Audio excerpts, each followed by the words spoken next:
on calme un petit peu le jeu par rapport à Deadpool 3 et on recentre le débat par rapport à Secret Invasion et l'épisode 4 qui vient de sortir. Avec ce nouvel épisode faisant suite à l'épisode 3, et évidemment quelle perspicacité Zino, espèce de gros blaireau. On rentre désormais dans la deuxième grosse partie de la série, et comment vous dire que je l'ai trouvé plutôt pas mal cet épisode, et même très bon en vrai. Il est beaucoup plus court que tous les autres, on est sur une trentaine de minutes, générique et intro, tout ce que vous voulez compris. C'est aller droit au but en ayant un rythme assez efficace avec des scènes toutes pertinentes, sans réelle longueur. Après on reste dans le carcan habituel de ce que la série nous a offert pour l'instant. C'est très terre à terre, ça parle beaucoup, mais moi je trouve ça toujours aussi passionnant. Même si on a commencé cet épisode 4 avec une scène que j'ai trouvée légèrement facile qui fait suite directement à la fin de l'épisode 3 par rapport à la mort de Gaïa des mains de Gravik. On savait globalement tous qu'elle n'était pas morte, mais la grosse facilité de nous montrer que 5 minutes avant elle était devenue une super Skrull d'elle-même, bon ça c'est juste une histoire de montage.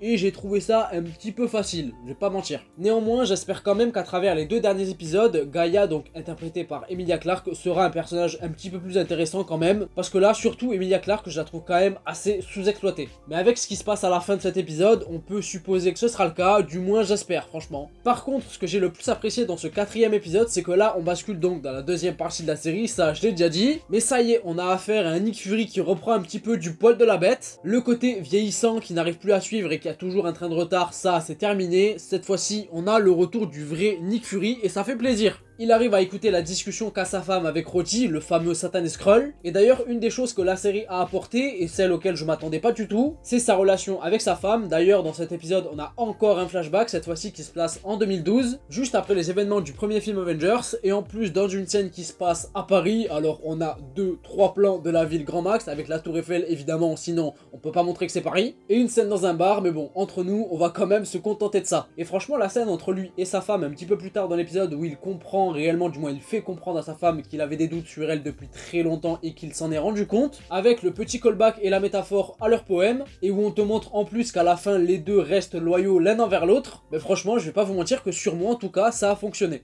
Il arrive à s'introduire dans la suite de Rhodey. D'ailleurs, on a réellement la révélation d'un point de vue physique que Rhodey est bien un Skrull et en plus une femme, j'ai l'impression. Après, depuis quand ça, c'est toute la question. Moi, je pense qu'ils vont pas trop prendre de risques et nous dire que c'est pas depuis très longtemps. Mais le simple fait de voir Nick Fury chez Rhodey lui mettant un coup de pression, où il sait que Rhodey est un putain de Skrull en essayant subtilement de lui faire comprendre, mais pas trop, ça c'est typiquement Nick Fury, lui permettant de le suivre à la trace à travers un espèce de mouchard liquide qu'il avait implanté dans le bourbon que Rhodey s'est tapé en entier en plus, j'ai l'impression, en terminant par la fusillade à la fin. Et ma scène littéralement préférée de l'épisode, c'est au moment où Nick Fury débarque pour protéger le président, que les soldats américains se rendent compte que c'est Fury, et il pourrait y avoir un doute par rapport au fait de l'implication de Nick Fury et sur ce qui s'est passé en Russie par rapport à lui et à la mort de Maria Hill, t'as compris. Mais là il se pose pas de questions, Nick Fury il arrive, il dit aux soldats couvrez-moi, ceci, cela, tout s'enchaîne très bien, on arrête les conneries, Nick Fury est de retour, ça y est, ça suffit. Jusqu'au moment où Gravik a encore une fois tué quelqu'un dans cette série, ça commence à faire beaucoup honnêtement, mais c'est un bon méchant puisque lui au moins il passe à l'action et il se comporte comme un méchant, comme un enfoiré, c'est littéralement ça. Dans le premier épisode, il a tué Maria Hill en se faisant passer pour Nick Fury. Dans le deuxième, il a pas hésité à donner l'ordre de tuer l'un des leurs. Dans le troisième, il a tué Gaïa de sang-froid, elle n'est certes pas morte, mais les faits sont là. Et dans le quatrième, il tue Talos, qui était en plus, de mon côté, ma bonne surprise de cette série pour l'instant. Je le trouvais vraiment intéressant, attachant, avec pas mal d'épaisseur au niveau de la nuance par rapport au Skrull et à l'aspect des rebelles, où il était du côté de Nick Fury et leur duo fonctionnait du tonnerre. Franchement, la construction narrative et émotionnelle de Talos dans ces 4 épisodes de Secret Invasion l'ont rendu vraiment intéressant, là où il était complètement aux F juste avant la série. Et du coup sa mort est impactante et va servir à quelque chose, que ce soit d'un point de vue de Gaïa qui je pense va réellement mettre la main dans le cambouis par rapport au reste de la série, et également pour Nick Fury parce qu'il a quand même perdu les 2 personnes qui l'ont accueilli sur Terre après 2 ans dans l'espace. Dans le premier épisode c'est Maria Hill et Talos qui l'accueillent et les 2 sont morts, donc là ça va chier je pense. Et j'aime quand il y a des morts puisque au moins on se rend compte qu'il se passe réellement quelque chose et que cela peut avoir un impact, que ce soit sur nous en tant que spectateurs mais aussi ce qui peut se passer dans la série. Mais la mort de Talos ne va pas rester sous silence je pense, puisque quand il a été blessé il s'est remis à se transformer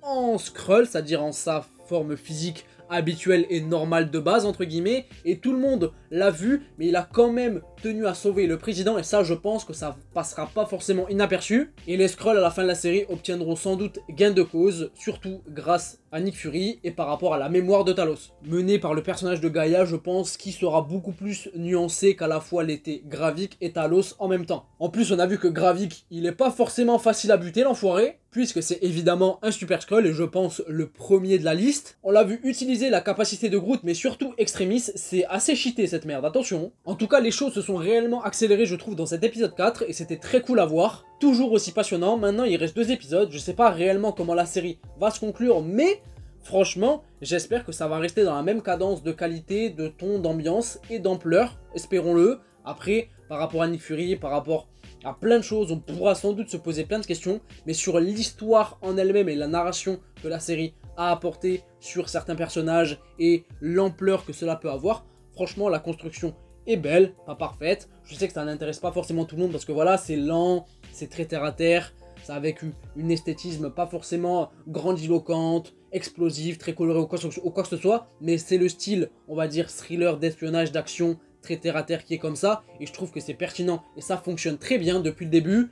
Franchement, Secret Invasion, j'espère que ça va très bien se terminer sur ces 2 derniers épisodes, surtout le dernier, surtout le final. Marvel Studios, ils ont déjà foiré entre guillemets leur finale à chaque fois sur plusieurs séries, et j'espère que ça va pas se réitérer avec Secret Invasion malgré tout.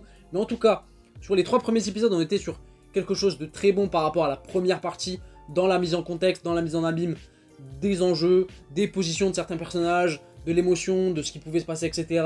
Avec ce 4e épisode, on a basculé dans la 2e grosse partie, et ça commence très bien, en espérant que ça monte encore plus en rythme, en ampleur, et globalement en tout ce que je viens de dire, t'as compris, par rapport à la série. Franchement, ça a de la gueule. Roddy est un putain de Skrull, on le sait, c'est pour ça qu'il a un comportement assez particulier, oui, mais je trouve qu'il fonctionne bien quand même. C'est un Skrull, certes, mais je trouve que la personnalité du Skrull donne un bon Roddy, quoi. Et je trouve que ça fonctionne plutôt bien. Hâte de revoir Sonia aussi incarnée par Olivia Colman, qu'on n'a pas vu dans cet épisode 4. Je pense que Nick Fury, c'est sans doute la dernière alliée, entre guillemets, qu'il ira voir, puisque là, il va être solo et il est vraiment dos au mur. Même sa femme, il peut pas compter réellement sur elle. J'ai hâte de voir comment ça va se finir, franchement. J'ai vraiment hâte en espérant que ça se finisse bien. N'hésitez pas de votre côté à me dire tout ce que vous avez pensé, vous, de cet épisode 4. En long, en large, en travers, ce que vous avez aimé, pas aimé. Moi, honnêtement, j'ai pas spécialement de défaut à reprocher, mis à part le côté facile de l'intro par rapport à Gaïa, sur le montage où on nous montre que 5 minutes avant elle était devenue une Super Skrull, et ce qui fait qu'elle a survécu au tir de Gravik, pardon, ou la Talos non pas du tout. Mis à part ça, voilà, j'ai pas grand chose à reprocher. N'hésitez pas à me donner votre avis, dans les commentaires évidemment, comme j'ai déjà dit, à mettre un petit pouce bleu si la vidéo vous a plu, à vous abonner également si c'est pas déjà fait, et puis moi je vous fais une grosse bise, et je vous dis à la prochaine, prenez soin de vous et de vos proches, ciao ciao.